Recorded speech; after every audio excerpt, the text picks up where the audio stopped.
물고기 중에 연어는 매년 2월경에 산란을 한답니다. 새끼가 태어나면 어미는 죽게 되는데 그건 어린 새끼가 어미의 살을 먹고 자라기 때문이랍니다. 이 같은 현상은 우리가 거미에서도 종종 봅니다. 여러 자식의 생명을 위해서 어미의 육체를 한 생명이 희생되어서 그 새끼들이 먹고 자라 성체로 장성해 가는 겁니다. 어쩌면 우리의 신앙의 생활도 비슷한 것 같습니다. 물론 우리는 이와 같이 동물들처럼 그렇게 육체적인 것을 그렇게 하는 것은 아니지만 우리는 예수 그리스도의 육체 혹은 예수 그리스도의 영혼 혹은 예수 그리스도의 십자가의 죽음으로 인해서 다시 영적으로 살아나는 존재이기 때문입니다. 저는 오늘 이 베드로전서 3장 18절에서 22절 말씀을 중심해서 육사영생, 제가 잘 쓰지 않는 그런 한자어를 제목을 정했습니다. 근데 이제 이런 경우는 이렇게 한자어로 하는 것만큼 함축적인 단어가 없고 길어지니까 육사영생이라고 했습니다. 육은 죽고 영은 산다. 이런 뜻이죠. 근데 어쨌든 오늘은 사순절입니다. 여러분, 사순절이 어떤 날입니까? 부활절은 원래 이제 이제 3월, 그러니까 음력으로 따지면 이제 월은 다르지만 보통 이제 3월 달에 있는 보름 달이 지난 첫째 주일이 부활절이 이제 되게 되어 있습니다. 이제 원래 이제 춘분이 지난, 이렇게 정확히 얘기하면 춘분이 지나고 보름달이 지난 첫 주일을 부활절로 하기로 했습니다. 그러니까 이제 사람들이 부활절도 음력으로 정하나 보다. 예, 맞습니다. 음력으로 정한다고 해도 틀린 말이 아닙니다. 왜냐하면 보름달 이후에, 춘분이 지난 보름달 이후에 첫 주일입니다. 그러니까 어떤 때는 3월달이 되기도 하고 어떤 때는 4월달이 되기도 하죠, 부활절이. 그러니까 이제 음력을 따져서 부활절이 정해져 있기 때문에 또 거기에 뭐 깊이 있는 건 우리가 알 필요도 없고 뭐 별로 중요하지도 않습니다. 어려운 문제고. 어쨌든 그렇게 부활절이 정해졌으니까 그 부활절부터 40일 동안, 40일 전에서부터 이제 사순절이 시작하는 거죠. 원래 그 40일이라는 건 예수님이 십자가에 달려 육체가 돌아가셨다가 땅속에 있었던 40시간을 의미하는 것이고, 처음에는 그것이 40시간이었다가 나중에 확장돼서 40일이 되었는데, 근데 이게 아무리 날짜를 따져도 40일보다 많죠. 왜냐하면 주일을 뺀 40일이니까 실질적으로는 근 50일쯤 되는 겁니다. 뭐 47일, 뭐 8일, 뭐 요 정도 비슷비슷하게 되는 거죠. 왜냐하면 주일을 뺐으니까 말이에요. 한 달 내내 주일이 들어가 있으니까 그 날은 빠지는 거죠. 그래서 어쨌든 이렇게 사순절이라는 게 시작됐죠. 그래서 우리가 뭐 다른 건 몰라도 아직 뭐 뉴스에 정확하게 참 많이는 안 나오는데, 브라질에 가면 뭐 리우 카니발이라는 거 하죠. 우리가 다 잘 알잖아요. 그럼 뭐 카니발 가면 여자들이 그냥 뭐 비키니보다 더한 옷을 입고 막 화려한 옷을 입고 막 춤을 추고 막 퍼레이드를 하고 막 이런 거 하죠. 그리고 또 어떤 나라를 가면은 막 뭐 채찍으로 자기를 때리고 뭐 심지어는 뭐 자기 혀나 뭐 몸을 갖다가 못으로 뚫기도 하고 자해를 하기도 하고 뭐 그런 것도 합니다. 이 사순절 기간 동안에 특히 이제 맨 마지막에 그 종려 주간, 고난 주간이 되면은 그런 데도 있습니다. 이제 그게 양상이 다른 거죠. 리우 카니발을 하듯이 사순절이 시작되기 전에 옛날에는 이 사순절 기간 동안 고기를 먹을 수 없다 뭐 이랬단 말이죠. 그러니까 이 40일 사순절이 오기 전에 술도 많이 먹고 고기도 많이 먹고 하여튼 기름진 것들 많이 먹어두자. 왜냐면 사순절 동안은 뭐 거의 금식같이 지내야 되니까 잘 못 먹으니까, 그래서 이제 그 전에는 파티도 하고 축제도 하고 뭐 그러자. 이제 그런 것들이 이제 카니발의 전통이 된 것이고, 고난 주간에 들어서 고난을 당하려고 그냥 예수님이 손바닥에 십자가에 못 박히셔갖고 못이 박혔으니까 실제로 자기 손바닥에도 못을 박는 사람도 생기고, 하여튼 뭐 그런저런 일들이 이 사순절 기간의 전후로 그런 일들이 이제 많이 있었다. 그런데 오늘 이 베드로 전서는 우리에게 육이 죽고 영이 사는 이야기에 대해서 얘기했죠. 그리스도께서도 단번에 죄를 위하여 죽으사 의인으로서 불의한 자를 대신하셨으니 이는 우리를 하나님 앞으로 인도하려 하십니다. 육체로는 죽임을 당하시고 영으로는 살리심을 받으셨으니 라고 말한 거죠. 근데 이제 우리가 육은 죽고 영은 삽니다 뭐 이러면은 이제 그렇게 생각하죠. 육은 하나도 안 중요해. 육체적인 것, 이 세상의 것, 그런 건 하나도 안 중요하고 영적인 것, 하나님의 나라의 것, 이런 것만 중요해. 이런 거는 아닙니다. 우리가 착각하는 것은 그러니까 우리 육체적인 뭐 건강이라든가 뭐 행복이라든가 뭐 쾌락이라든가 그런 건 하나도 안 중요하고 오직 영적인 것만 중요해. 그런 거는 세상에 없습니다. 그렇게 하는 사람들이 되게 다 이제 육적인 거 더 추구합니다. 예를 들면 사이비 교주들이 보통 그렇죠. 막 영적인 얘기만 한다고 그러면서 실제로 육적인 거 좋아하죠. 그렇지 않습니다. 영과 육도 다 중요한데 문제는 여기서 영은 죽고 육은 죽고 영은 산다 할 때 이거는 예를 들면 이런 거예요. 쉽게 표현하면 우리 조국을 위해서 독립운동을 했던 독립투사들이 있죠. 그들이 육적인 것만을 생각하면 잘 먹고 잘 마시고 잘 살다가 자식도 낳고 행복하게 잘 살고 이런 게 육적인 삶이죠. 그게 나쁘다는 건 아니지만 그것만 추구하는 것은 문제가 있는 육적인 삶이죠. 그럼 영적인 삶은 뭐예요? 그렇게 행복하게 살고 자식 낳고 살고 뭐 좋은 집에 살고 좋은 음식 먹고 좋은 차 타고 육적인 거예요. 다 좋아요. 근데 문제는 거기에 만족하고 그게 전부라고 생각하면 인생이 어려워져. 왜 어려워지냐? 육적인 것은 살았지만 영적인 것이 줄어있기 때문이죠. 우리가 그렇잖아요. 그 독립투사들은 그런 육적인 삶을 포기한 거잖아요. 가정의 행복, 뭐 자식의 앞날 그런 걸 다 내려놓고 그저 가서 조국을 위해서 한 목숨을 바쳐서 산화하고 죽고 고통받다가 돌아가신 분들이잖아요. 그게 이를테면 영적인 삶이에요. 거기에 비유하자면. 그러니까 우리가 육적인 삶도 중요하죠. 그러니까 교회도 육적인 삶이 없겠어요? 예배당 짓고 예배당 멋있게 하고 환경 좋게 하고 왜 그런 거예요? 이를테면 교회당도 예배당도 육적인 삶이에요. 그러나 그게 정말 예배당이 멋있고 크고 화려하고 그게 중요한 게 아니라 그것도 좋죠. 필요하고 그래. 근데 제일 중요한 건 뭐겠어요? 그 예배당이 얼마나 크냐, 얼마나 화려하냐, 뭐 얼마나 비싼 예배당이냐 거기에 있지 아니하고 그곳에 성령님께서 역사하시는 그러한 현장이 되어야 한다는 것이 가장 중요한 거죠. 그게 영적인 부분이에요. 그러니까 그가 또한 영으로 가서 옥에 있는 영들에게 선포하시니라. 19절에 그렇게 말씀하시죠. 그게 이제 카톨릭에서는 이게 이제 연옥의 교리의 대표적인 교리의 구절이라고 얘기해요. 연옥. 우리 개신교회, 프로테스탄트 교회는 연옥이라는 개념이 없죠. 근데 이 19절에 영으로 옥에 있는 영들에게 전파하셨다는 말씀을 근거로 해서 연옥 교리의 증거로 삼는데 사실은 연옥이라기보단 우리는 중간 상태라고 보는 거죠. 왜냐하면 성경에도 그냥 옥에 이렇게 말씀하셨으니까 그냥 중간 상태, 보통 신학적으로는 그렇게 표현해요. 성서학자들은 옥이라고 표현하지만 조직 신학자들은 보통 중간 상태다. 그건 뭐냐? 사람이 죽으면, 예수 믿고 죽으면 죽은 그 당시에 바로 단번에 천국으로 올라가는 게 아니라 우리가 이 죽어 있는 중간 상태 옥에 갇혔다가 예수님께서 부활하실 때에 죽은 자들도 모두 부활해서 예수를 그러니까 예수를 믿었던 자들은 예수님과 더불어 천국에 올라가게 될 것이고, 예수를 믿지 않고 핍박하였던 자들은 모두 다 지옥으로 가게 될 것이다. 예수님께서 재림하시는 그날. 이제 그거죠. 그러면은 이미 오래전부터 예수님 재림하실 때까지 그 기간이 길잖아요. 수천 년이 될 거 아니에요. 그 기간 동안에 머무는 공간이 중간 상태다. 보통 신학자들은 그렇게 표현하고 있는 거죠. 그러니까 연옥이라는 건 없어요.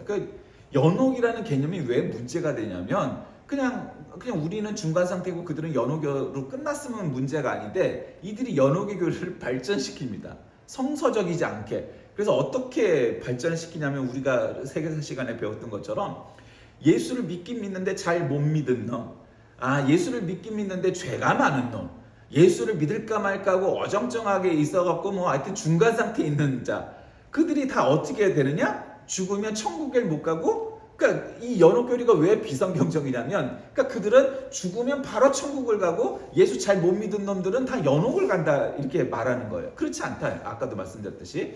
근데 그들은 그렇게 가르쳤단 말이에요. 비성경적으로. 성경에 없는 내용을. 그러니까 죽으면 바로 천국 가지 않는단 말이야. 근데 연옥에 가 있으니까 어떻게 되느냐? 그들이 조금만 힘을 대주면, 보탬이 대주면 천국을 갈 텐데, 그러니 너희들 자식들, 손주들, 후손들이 헌금을 많이 해라. 그래서 그 헌금하면서 쨍그랑 소리가 남과 동시에 너희 조상들의 영혼이 연옥에서 천국으로 불리어 올라갈 것이다. 정말 이건 아주 그냥 워딩 자체가 똑같아요. 그렇게 가르친 거예요. 근데 그 성경에 있지도 않고 연옥이라는 상태가 그렇게 죽은 사람들이 가 있는 모두가 똑같이 가 있는 거지 믿거나 믿지 않거나 믿은 자들은 바로 천국으로 다이렉트로 기차 타고 구원열차 타고 가고 잘 못 믿은 자들만 연옥에 있고 이런 거 아니란 말이죠. 성경은 그렇게 말하지 않아요. 그래서 성경이 중요한 거죠. 그러니까 그래서 어쨌든 그렇게 예수님께서는 옥에 있는 영들에게 선포를 하셨다. 노아의 날 방주를 준비할 동안 하나님이 오래 참고 기다리실 때 복종하지 아니하던 자들이다. 방주에서 물로 말미암아 구원을 얻은 자가 몇 명뿐이니 겨우 8명이라. 그러니까 여기서 구약 성경에 노아의 방주. 그러니까 노아가 누구예요? 여러분 우리의 원시조를 따지면 아담이겠죠. 그런데 이제 또 나중에는 믿음의 조상이었던 아브라함도 나오겠죠. 근데 그 중간에 누가 나와요? 노아. 왜냐하면 노아 때에 모든 사람들의 죄가 너무 어마어마하니까 하나님께서 홍수를 내려서 노아의 가족 8명, 노아와 와이프, 그다음에 셈, 함, 야벳 와이프, 그리고 도합이 8명만 살리고 전부 다 죽이셨다라는 거잖아요.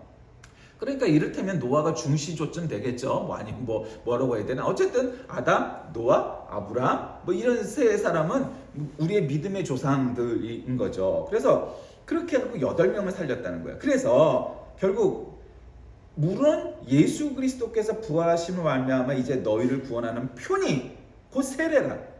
그러니까 예수님께서 노아의 방주를 통하여 사람들을 구원하셨듯이 너희들이 물 세례를 받음으로 인해서 육체의 더러운 것을 제하고 다시 하나님을 향한 선한 양심의 간구로 하나님의 자녀가 되는 것이다. 그래서 예수님과 더불어 하늘에 올라가서 하나님 우편에 계신 그 예수님과 더불어서 천사들과 권세들과 능력들이 그에게 다 복종하는 그런 일을 겪게 될 것이다. 이게 말하는 것이 오늘 본문이에요. 자, 이 말씀의 교훈은 뭘까요? 그러니까 원래 오늘 읽은 이 본문의 그 앞장에도 보면 앞부분에 보면 부부간의 윤리, 그다음에 성도의 생활 원리 뭐 이런 것들에 대해서 얘기한 다음에 지금 그리스도를 통한 구원에 대해서 얘기해요. 우리도 아다시피 사도 베드로는 뭐 사도 바울과 더불어서 뭐 양대 산맥과 같은 정말 사도계의 슈퍼스타죠. 근데 이제 우리는 뭐 바울도 알고 베드로도 알고 그들의 삶이 처음부터 끝까지 뭐 그냥 어마어마하게 칭찬받고 존경하고 모델이 될 만한 일이 있었던 게 아니라 그들의 삶에도 오점이 있어요. 그렇죠? 우리가 뭐 이 시간에 또 그걸 잘 얘기 안 하겠지만 바울은 예수 믿는다 하면 잡아 죽이려고 예수는 그냥 잡아서 죽여야 돼 그렇게 여겼던 사람인데 나중에 다메섹 도상에서 돌아와서 다마스커스로 가던 길가에서 회심을 하고 예수님을 만나고 정말 어마어마한 사도가 된 분이죠. 베드로도 여러분 잘 알잖아요. 정말 무식한 어부였어요. 아무것도 아는 게 없어요. 가끔 이런 설교를 하면 바닷가 쪽에 있는 정말 어부들이 기분이 나빠지는데 지금은 안 그렇지만 그때는 어부뿐만 아니라 목수는 무슨 학교를 다녀서 뭐 얼마나 배웠겠어요. 글씨를 알았겠어요. 그 대부분은 다 그냥 무학자예요. 학교를 다니는 사람들이 별로 없었단 말이죠. 글씨를 모르는 사람들이 태반이었다. 그러니까 어부가 그렇다는 게 아니고 대부분의 모든 사람들은 글씨를 배울 필요도 없고 배울 형편도 안 됐고 먹고 살기에 바빴다. 그러니까 베드로도 마찬가지였다. 그러니까 베드로가 공부가 많지 않았어. 바울은 정말 지금으로 얘기하면 박사학위를 가진 그것도 서울대 박사학위를 가졌다 하는 정도의 학력과 경력이라면 베드로는 아무것도 뭐 배운 게 없이 그냥 어부 생활했던 사람이에요. 그런데 그게 예수님이 가지신 의도 혹은 하나님의 은혜죠. 한 사람은 세계 최고의 엘리트라고 해도 과언이 아닌 사람이 사도가 되었어요. 그러니 누구도 야 나보다 저렇게 똑똑하고 좋은 커리어를 갖고 있고 많이 공부한 사람이 그리고 정말로 나하고 똑같이 예수님을 핍박하던 자가 저렇게 예수님을 만나서 돌아섰다면 야 저 똑똑한 사람이 저렇게 말하는 거는 뭔가가 있어. 그리고 돌아올 사람이 있을 거라 이 말이에요. 그리고 또 사도 베드로는 아니 저 사람은 나하고 똑같이 배운 게 아무것도 없고 무식한 사람인데 왜 저 사람이 그 어려운 생활 중에도 자기의 생업을 포기하고 예수님을 따라갔을까? 그 먹고 살기가 그게 더 편해서 갔을까? 아니야. 분명히 저 사람도 뭐가 있으니까 저 사람이 정말로 따라갔을 거야. 그러니까 물론 유형은 다르지만 어떤 사람은 사도 베드로에게 더 친근감을 느끼고 더 모델링이 되고 그 사람 때문에 예수를 믿게 되는 그런 사람들도 있고 어떤 사람은 바울과 같은 사람을 보면서 야 저렇게 똑똑하고 많이 배운 사람이 예수를 믿는다는 건 그건 정말 진짜니까 예수님을 핍박하던 사람이 어떻게 저럴 수가 있지? 야 예수님 진짜구나. 예수님은 정말 하나님의 아들이시구나. 그렇게 믿는 사람도 있었을 거란 말이에요. 그러니까 뭐 누가 같이 의사도 있고 뭐 여러 가지 종류의 사람들이 있지만 어쨌든 예수님의 사도 중에는 이렇게 많이 공부하고 인텔리 같은 사람들도 있고 평범한 민중들도 있었고 어쨌든 그랬었단 말이에요. 그래서 그들을 통하여 예수를 믿게 하는데 사도 베드로는 어떤 사람이었어요? 그냥 평범한 서민이었어요. 서민. 그냥 평범한 서민이었어요. 그래서 그 베드로를 통하여서 그가 일생 동안 하나님 앞에 부끄러움도 있고 사람들에게 참 질타를 받을 만한 일도 있었지만 그러나 결국 마지막에는 예수님처럼도 아니라 예수님보다 더하게 죽음 자체는 십자가에 거꾸로 매달려서 로마에서 죽는 그런 일을 겪었던 게 베드로 아니겠습니까? 그러니까 오늘 이 말씀을 통해서 우리가 육사 영생의 삶을 보여야 한다고 가르치면서 예수님께서 그래 하셨다는 거죠. 그래서 어쨌다는 거냐? 예수님은 선을 행함으로 고난을 받았다는 거죠. 그러니까 여러분 예수님이 무슨 죄가 있어서 십자가에 달리신 게 아니잖아요. 죄라면 무슨 죄? 모든 사람을 구원하려고 겁도 없이 이 땅에 오셨다는 죄죠. 한마디로 표현하면. 그러니까 선을 행함으로 고난을 받았어요. 그러니까 예수님이 그러셨기 때문에 우리도 얼마든지 그럴 수 있다는 것이죠.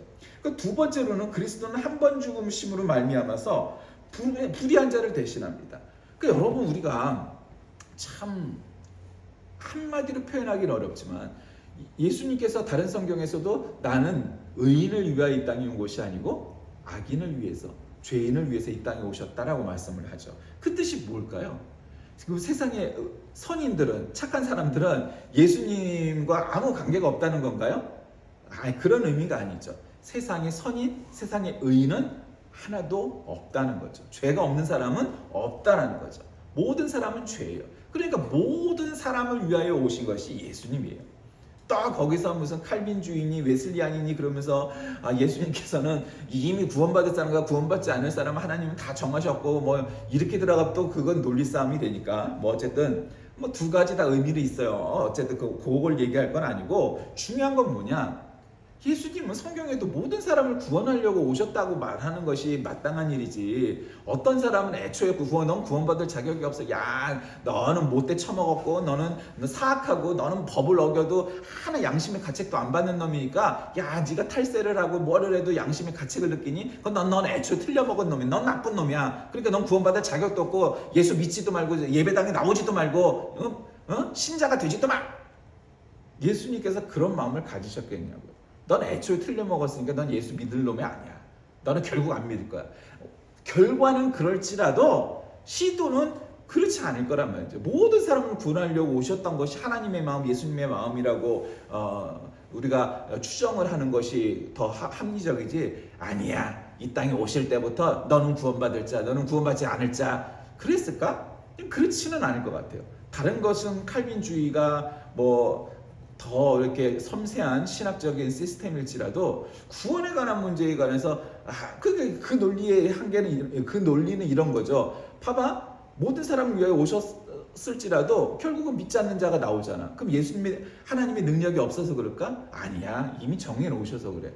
참 그게 논리적인 문제죠. 하나님의 마음이 무엇인지는 사실 우리는 그 부분에 관해서 잘 모르죠. 그냥 우리는 말씀을 통해 추정하는 거예요. 그래도 어쨌든 하나님의 마음은 모든 일을 구원하려고 오셨다라고 믿는 것이 낫지 않을까. 이게 웨슬리안의 입장인 거예요. 어쨌든 그리스도는 한 번 죽으심으로 불의한 자를 대신하셨다는 거죠. 그러니까 이 말이 은혜가 되는 거. 그건 양심 있는 놈인 거예요. 우리는 딴 사람은 뭐라고 얘기 안 해도 야 너 몇 년 몇 월 며칠 몇 시에 어디서 무슨 죄를 지었는데 이렇게 찝지 않아도 여러분은 죄인입니다 라는 말씀이 선포될 때 맞아요. 제가 죄인이에요. 이렇게 느껴지는 사람은 그거는 가능성 있는 사람들입니다. 그 사람들은 양심 있는 자들이에요. 그들은 구원도 받고 은혜도 받을 만한 사람이에요. 여러분은 죄인입니다. 그래서 말씀이 선포되는데 나는 아니고 얘요. 나는 아니고 옆 사람이요. 나는 말고 김 집사요. 아이고 저 사람이요. 그 사람은 구원 받을 만한 믿음도 아니고 구원 받았는가 확신할 수도 없는 그런 존재이죠. 왜?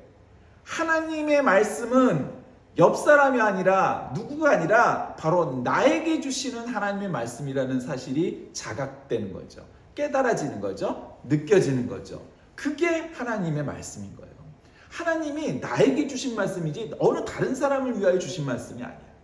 하나님이 성경을 이렇게 기록하시고 사람을 통하여 한 까닭은 나를 구원하시기 위해서인 거야. 굉장히 실존적이지 않습니까? 훌륭한 사람, 부자인 사람, 권력 있는 사람, 잘난 사람, 예쁜 사람, 똑똑한 사람 인기 있는 사람? 아니. 건강한 사람. 그런 사람을 위하여 구원하시려고 온 게 아니라 예수님은 나를 위하여, 나를 구원하려고 이 땅에 오셨다는 거죠. 그게 복음. 다른 어떤 사람이 아니에요. 훌륭한 사람, 능력이 많은 사람, 부자인 사람 아니라는 거죠. 죄인인 나를 구원하시려고 이 땅에 오셨다는 거예요. 그리고 내 죄를 위하여 죽으심으로 나를 구원하시려고 했다는 거죠.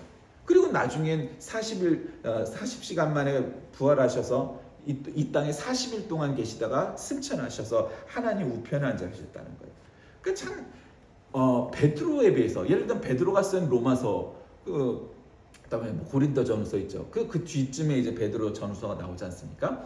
그러니까 사도 바울의 말은, 문장은 아주 정말 유려하죠. 유식한 사람이니까 문장이 멋있고, 근데 대신 어려워요. 로마서가 좀. 근데 이제 고린도서는 그렇게 어려운 말이 없잖아요, 그렇죠? 비교적 평탄하고 쉬운 문장으로 되어 있어요.